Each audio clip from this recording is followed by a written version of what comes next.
Bribery scandal के सामने आने के बाद हमारी साख दांव पर लगी हुई है, पर सत्ता के गलियारों में अजीब सी खामोशी छाई है। लेकिन अडानी ग्रीन की ये डील ऐसी है जिससे आपको सीधा नुकसान होने वाला है। अगर अडानी ग्रुप अपने दम पर अपना बिजनेस एक्सपैंड करता तो आज देश की साख पर सवाल नहीं उठते।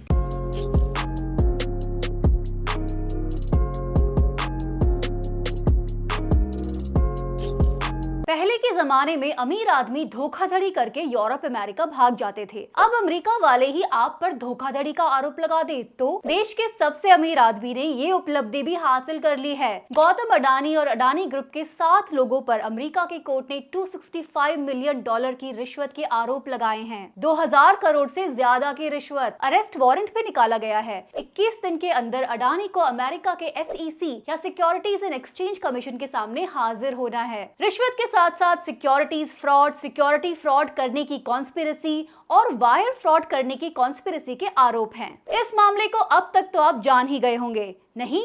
तो आइए जल्दी से इसकी क्रोनोलॉजी समझ लेते हैं। सबसे पहले public sector company solar energy corporation of India या SECI ने अडानी और अज्योर ग्रुप को सोलर प्लांट लगाने का ग्रीन सिग्नल दिया, लेकिन उनके महंगे रेट्स देखकर कोई भी उनकी बिजली खरीदने को तैयार ही नहीं था। फिर अडानी ग्रुप ने SECI और अज्योर ग्रुप के साथ मिलकर राज्यों के डिस्कॉम कंपनीज को रिश्वत देने का प्लान बनाया। असल में सोलर एनर्जी कॉर्पोरेशन का काम यही है कि वो रिन्यूएबल एनर्जी डेवलपर्स से एनर्जी प्रोक्योर करती है और अलग अलग राज्यों में इलेक्ट्रिसिटी डिस्ट्रीब्यूशन कंपनीज को बेचती है। राज्यों की कंपनियां महंगी बिजली क्यों खरीदें? इसीलिए स्टेट्स के ऑफिसर्स से लेकर CM तक पैसा खिलाया गया ताकि वो महंगी पावर के कॉन्ट्रैक्ट्स पे साइन करें, वो भी अगले 25 साल के लिए। आरोप है कि इन रिश्वत से मिलने वाले कॉन्ट्रैक्ट से अडानी ग्रुप को आने वाले 20 सालों में $2 बिलियन का फायदा होता। पर मामला अमेरिका के कोर्ट तक कैसे पहुंच गया?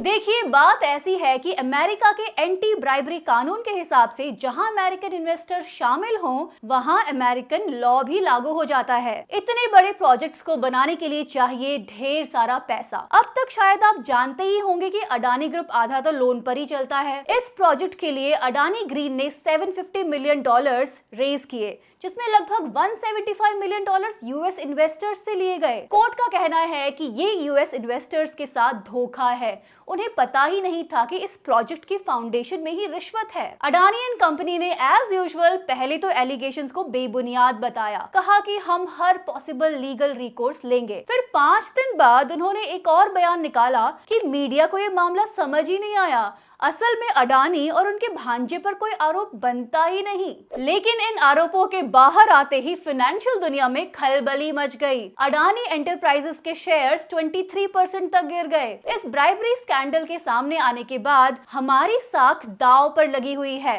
पर सत्ता के गलियारों में अजीब सी खामोशी छाई है। फ्रांस के टोटल एनर्जीज, जिसका अडानी ग्रीन एनर्जी लिमिटेड में 20% स्टेक है, उन्होंने कहा कि वो आगे की पेमेंट्स फ्रीज कर देंगे। केनिया के प्रेसिडेंट ने अडानी ग्रुप के साथ होने वाली सब डील्स कैंसिल कर दी। बांग्लादेश, जहां अडानी ग्रुप झारखंड से पावर सप्लाई कर रहा है, उन्होंने भी कहा कि वो इन डील्स को इन्वेस्टिगेट करेंगे।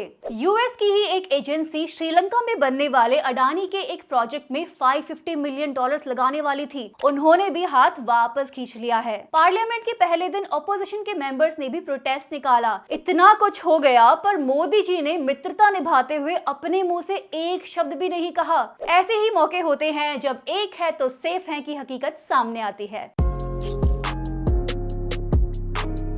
अगर आप सोचते हैं पर हमें क्या, हर बार की तरह बचा लिया जाएगा अडानी ग्रुप को, सब जैसा है वैसा ही चलता रहेगा। लेकिन अडानी ग्रीन की ये डील ऐसी है जिससे आपको सीधा नुकसान होने वाला है। अगर आप अब तक इंडिया के रिन्यूएबल एनर्जी यानी कि नवीकरणीय ऊर्जा के गोल्स को नहीं जानते तो जान लीजिए। 2030 तक 500 गीगावाट कैपेसिटी बनाने का इरादा है। इस सेक्टर में इन्वेस्टमेंट्स भी तेजी से बढ़ रहे हैं और सबसे आगे है अडानी। आज लगभग पूरे देश प्रदेश में अडानी के 7000 मेगावाट कैपेसिटी के सोलर प्लांट्स हैं। मिनिस्ट्री ऑफ पावर भी राज्यों को कह रही है कि at least 10% power centralised solar power plant से लो, मतलब अडानी से लो। पिछले दिनों महाराष्ट्र और राजस्थान की सरकार ने बिजली खरीदने के एक जैसे टेंडर्स निकाले। ऑफ कोर्स वो कॉन्ट्रैक्ट्स भी अडानी को ही मिले। पावर सेक्टर के अडानीकरण की बात हमने इस वाले वीडियो में की थी। जब महंगी पावर बेची जाएगी और महंगी पावर खरीदी जाएगी तो फाइनल प्राइस कौन पे करेगा? ऑफ कोर्स आप ही ना। इस रिश्वत घोटाले में आंध्र प्रदेश का केस काफी इंटरेस्टिंग है। अमेरिका के कोर्ट ने बताया कैसे 7000 मेगावाट पावर के कॉन्ट्रैक्ट के लिए अडानी ग्रुप ने 25 लाख पर मेगावाट के हिसाब से रिश्वत दी। कोर्ट के पास इसका रिकॉर्ड है, एक्सेल शीट और पावर पॉइंट मिले हैं। अहमदाबाद में अजौर के साथ मीटिंग होती है, उनको पावर पॉइंट पे दिखाया जाता है कि देखो किसको कितना पे किया जा रहा है। अडानी ग्रुप ने रिश्वत का पैसा दिया और उसके बदले अजौर ग्रुप ने अपना एक प्रोजेक्ट अडानी ग्रुप को देने का वादा किया। 7000 मेगावाट मतलब 25 लाख मल्टीप्लाइड बाय 7000 यानी कि 1750 करोड़ की टोटल रिश्वत गई ऑफिसर्स से लेकर चीफ मिनिस्टर तक। ये हिसाब भी अमेरिका के कोर्ट ने ही पेश किया। हमारी जांच एजेंसीज और मीडिया तो अडानी भक्ति में लगे थे। इन सब रिश्वतों का पैसा अलग से खदान में नहीं निकलता है, आपकी ही जेब से जाएगा। तैयार हो जाइए आगे आगे ज्यादा बिजली का बिल भरने के लिए। कहाँ तो रिन्यूएबल एनर्जी को ट्रेडिशनल सोर्सेस जैसे कोयले से सस्ता होना था, यहाँ तो उल्टा ही चल रहा है। Thanks to crony capitalism, Modi ji के मित्र की सेवा में क्या हम महंगी बिजली भी नहीं खरीद सकते? फिर आते हैं पावर कट्स। जब पावर का रेट ज्यादा होता है तो डिस्ट्रीब्यूशन कंपनियां कम पावर खरीदती हैं, जिसका सीधा मतलब है पावर कट्स, यानी बिजली के लिए ज्यादा पैसा दो और ऊपर से पावर कट भी झेलो। पर कोई बात नहीं, वेल्थ क्रिएटर्स के लिए आप इतना भी नहीं करेंगे। एक और बात है कर्ज। अडानी ग्रुप मेनली कर्ज पर ही फाइनेंस्ड है। इस ग्राफ में देखें तो पिछले 5 साल में उसका कर्ज डबल होके 31 बिलियन डॉलर पहुंच गया है। ग्लोबल कैपिटल मार्केट से अडानी ने 23% कर्जा उठा रखा है, ग्लोबल बैंकों से 27% और देश के बैंकों से 42%। मतलब सबसे ज्यादा हमारे देश के बैंकों का ही है।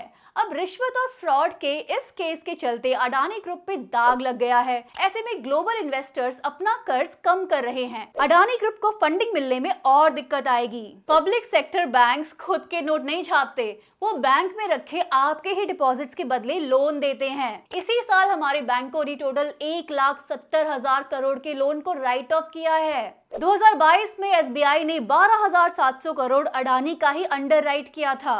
ये किसका पैसा है? ये आपका ही पैसा है। क्या आपका भी कोई कर्ज माफ हुआ? पहले तो क्रोनी कैपिटलिज्म होता क्या है? जब बिजनेस अपनी कैपेबिलिटीज के बजाय सत्ता के सांठगांठ से चलता है, वो क्रोनी कैपिटलिज्म कहा जाएगा। साल 2000 में बस 3,300 करोड़ के टर्नओवर से आज 3,09,000 करोड़ के टर्नओवर पर अडानी भाई ऐसे ही थोड़ी ना पहुंच गए। सारे देश में पोर्ट चलाने वाला आज अडानी के अलावा कौन है? क्यों आए दिन कभी माइनिंग के कॉन्ट्रैक्ट्स तो कभी एयरपोर्ट्स का ठेका बस अडानी भाई को ही जा रहा है? क्या और बिजनेसमैन ट्राई ही नहीं कर रहे? अब स्थिति ऐसी हो गई है कि अगर आप चाहें भी तो पोर्ट बिजनेस में एंटर नहीं कर सकते। आगे आगे यही माइनिंग में, सोलर एनर्जी में, बिजली बनाने में होने जा रहा है। सिर्फ मोनोपोली की टेंशन नहीं है, प्रॉब्लम उससे बड़ी है। कम से कम कंपटीशन का मतलब है और बिजनेस करने वाले लोगों के लिए चांस ही नहीं है। और आपके लिए मोनोपोली में बनने वाली और मोनोपोली से चलने वाली हर चीज महंगी हो जाएगी। आप में से कितने ऐसे लोग होंगे जिन्होंने रेट्स बढ़ जाने पर जियो का रिचार्ज नहीं करवाया? अब कॉन्ट्रैक्ट्स बस उन्हें मिलेंगे जो सत्ता के करीब हैं, जो घूस दे सकते हैं, जो इलेक्टोरल बॉन्ड्स खरीद सकते हैं। स्मॉल एंड मीडियम इंडस्ट्रीज अनाथ बच्ची की तरह एक तरफ अलग पड़े हैं, उनको कोई पूछता ही नहीं। देश के 90% लोगों को रोजगार देने वाले देखते रह जाते हैं, पर सरकार से उनको कोई खास सपोर्ट नहीं मिल रही। सोचिए, जब एक ही एयरलाइन को आप सपोर्ट करेंगे, हर जगह उसको ही प्रमोट करेंगे, तो दूसरे कैसे बिजनेस में आएंगे? सबको एक ही एयरलाइन की सुविधा मिलेगी। वो चाहे आपको खड़े खड़े लेकर जाए, आपको जाना ही पड़ेगा। वो चाहे जो दाम वसूले, आपको देने ही पड़ेंगे।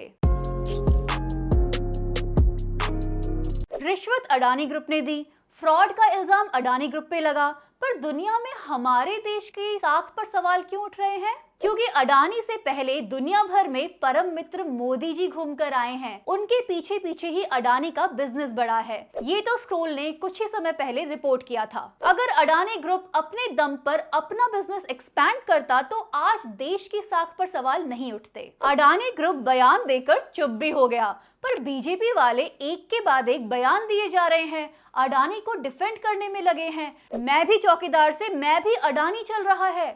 ईज ऑफ डूइंग बिजनेस के बजाय हमारा ways of doing business famous हो रहा है। हमारे करप्शन और रिश्वतखोरी का दुनिया में डंका बज रहा है। क्या ऐसे देश में इन्वेस्टर्स आएंगे? इससे पहले भी अडानी ग्रुप पे कई इल्जाम लगे। 2023 में हिंडनबर्ग ने अडानी ग्रुप पर स्टॉक मैनिपुलेशन के गंभीर आरोप लगाए, पर हमारे सेबी ने सिक्योरिटीज एंड एक्सचेंज बोर्ड ने कोई ढंग की इन्वेस्टिगेशन नहीं की। सेबी चेयरपर्सन माधवी बुच और अडानी के लिंक सामने आए, उन्हें भी क्लीन चिट मिल गई। अडानी ने सिर्फ अमेरिका के इन्वेस्टर से ही नहीं, सेबी को भी झूठ बोला, इंडियन इन्वेस्टर्स और इंडियन बैंक्स को भी झूठ बोला, उनसे पैसा लिया, पर कहीं कोई कार्रवाई तो छोड़िए, कोई सवाल भी नहीं है। क्या संदेश देना चाहते हैं हम कि हम चोरों के साथ खड़े हैं? पार्लियामेंट में स्पीकर कह रहे हैं कि अडानी पर की जाने वाली कोई बात रिकॉर्ड नहीं होगी। सोचिए, अमेरिका की एजेंसी गिरफ्तारी के वारंट जारी कर रही है और हम यहाँ इन आरोपों को रिकॉर्ड ही नहीं कर रहे।